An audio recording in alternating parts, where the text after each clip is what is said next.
ایک صحابی آ کے عرض کرتا ہے یا رسول اللہ صلی اللہ علیہ وسلم میرے لیے دعا کریں، کچھ دنوں سے میری نماز میں لذت ختم ہو گئی ہے، جی ٹھیک، میں نماز پڑھتا ہوں واللہ کوئی میں لذت نہیں ہے، میرے ساتھ ایک بندہ نماز پڑھتا ہے یا رسول اللہ صلی اللہ علیہ وسلم سبحان اللہ کیا ہی کہنے اس کے، آپ دعا فرمائیں کہ میں اس جیسی نماز پڑھوں۔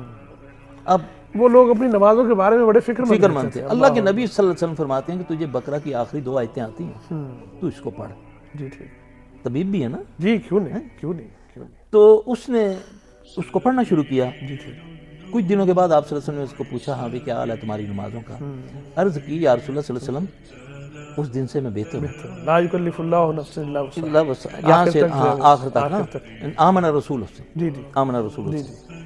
تو اس تیرے ساتھی کا کیا حال ہے؟ جی، یا رسول اللہ صلی اللہ علیہ وسلم اس دن سے وہ نہیں آیا۔ آپ نے فرمایا وہ شیطان تھا، اللہ، تو خشوع خضوع میں تیرے وسوسہ ڈالنا، تجھے تو پڑھنی نہیں آتی، میں اچھی پڑھتا دیکھ میں کیسی پڑھ رہا ہوں۔ ہوں، واہ واہ واہ، یعنی وہ نماز پڑھ کر ہاں جی، وہ ادھر سے برگلا رہا ہے، یعنی یوں یہ نیک اعمال کے ذریعے بھی یہ برگلایا جا سکتا تلبیس ابلیس ہے، ہے، تلبیس ابلیس، بالکل ٹھیک، یہ آپ کو کہے گا، آپ کو وسوسہ ڈالے گا کہ یار نماز چھوڑ، ہیں لوگوں کو دکھانے کے لیے پڑھ رہے۔ ہاں صبح آپ کو جگائے گا، ہاں آپ کے دل میں ڈالے گا اٹھ، لوگ کہیں گے نماز نہیں پڑھتا، ہاں، یعنی کہ اگر وہ اٹھ گیا یہ باتیں سمجھ کے کہ لوگوں کے لیے وہ نماز پڑھتا ہے تو وہ برباد ہو گیا۔ ہاں، نماز تو میں انا صلاتی و نسکی و محیایا، میری نماز تو میری زندگی موت تو اللہ کے لیے ہے۔ سبحان اللہ۔